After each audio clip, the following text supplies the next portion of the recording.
But the significance of this building is crazy because a lot of my childhood was spent here, but this is where like my whole musical journey started too.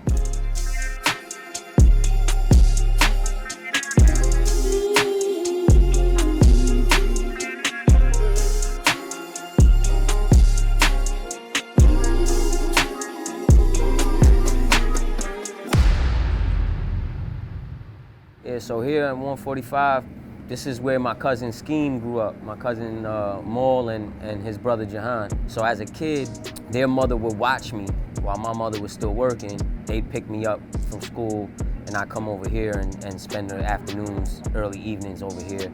My cousin Maul was like the closest thing I had to a brother growing up at that point in time. So he's a few years older than me. But like I would always hang out with them. My cousin's apartment, my cousin Scheme's apartment was right here.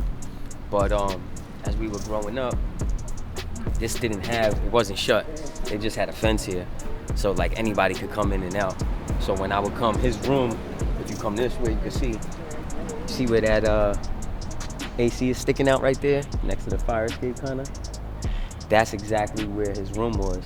So when we were younger, I would come over from where I lived on Hawthorne, come through the alleyway, climb up, and throw something, tap on him, you know?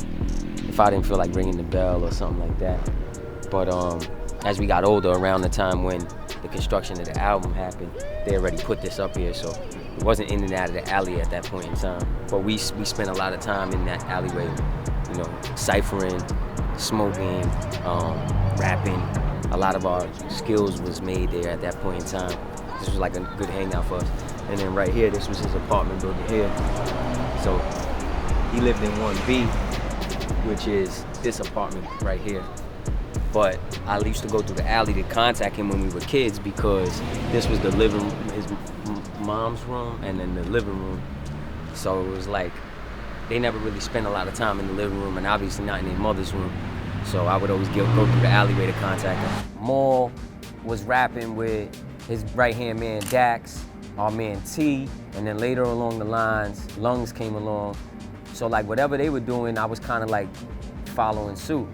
So I started rapping here in that apartment 1B on 145 Livingston. They're graphic designers by trade. His father was, and he taught both of his sons the trade too. So they always had Mac computers since we were little kids. We used to record on a Mac with the Mac microphone that came with it, using like a do-rag and a hanger as a pop filter.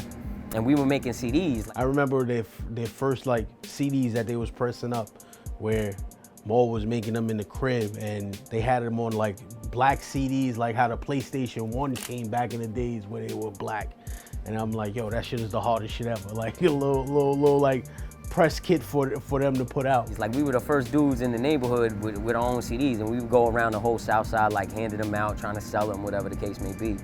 But around the construction time of Beautiful, Struggle, Dangerous, Freedom, the apartment took another like substantial role. So his parents were gone at that time, so he took over this apartment. And we had my man John Piff living here. We had Dax living here. And Maul, I don't think Pesos was living here at that time, but he was here too. But this was kind of like our hangout, our trap, you know, our trap house, if you say. Yeah, so here's a little context. You know, I mentioned how the musical journey started in my cousin's apartment for me on 145 Livingston, which happens to be right here. Cheddar, my engineer, my bro, y'all seen him before and hear me speak highly of him all the time. He grew up right here on 154 Radford Street in this building, along with my bro T. And T, along with my cousin Maul and Dax and eventually Lungs, were the dudes that inspired me to rap. And me rapping inspired my bro Cheddar to want to become an engineer.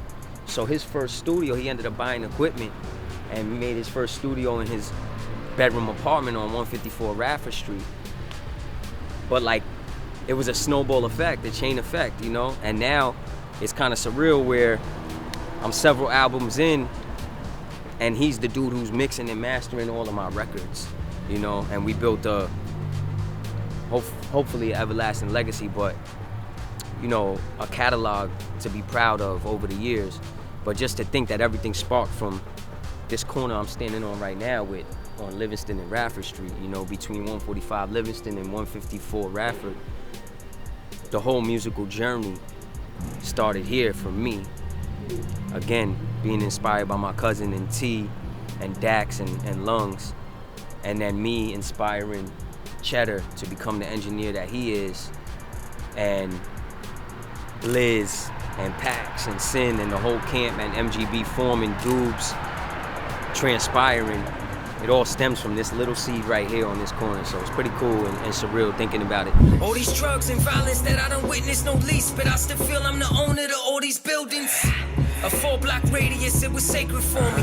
Feel like the OGs, they left it vacant for me. Looking back to my several album putting out, and I'm glad to say I share that journey with my brothers, you know? I know we touched about our brother Dax. He's mentioned on the album several times or whatever. He ended up taking his own life, unfortunately, and it happened in this apartment. But prior to that, we all spent so much time in this apartment, creating music, trapping out of it, doing whatever we had to do. So it's substantial because when you hear us talk about these people in these records and this time period, this is what we were really going through. This was the actual backdrop and the setting. This building, this neighborhood, and particularly that apartment right there, 1B. With Dax, there's a record called The Garden on the album. In the first verse I mentioned, my man took his life and he did it with a chord. These are the bars that I said. I remember getting that call. And I'm outside chilling, and he hit me like, yo, he's dead. And I'm like, he's dead? What do you mean, bro? Like, he's dead. I'm like, it's impossible. I just seen the nigga like, literally, I just seen him a couple hours ago, bro. We've dealt with death before Dax passed away, but a lot of the time it's been, unfortunately, from violence or from natural causes. It's a different feeling when your man takes his own life.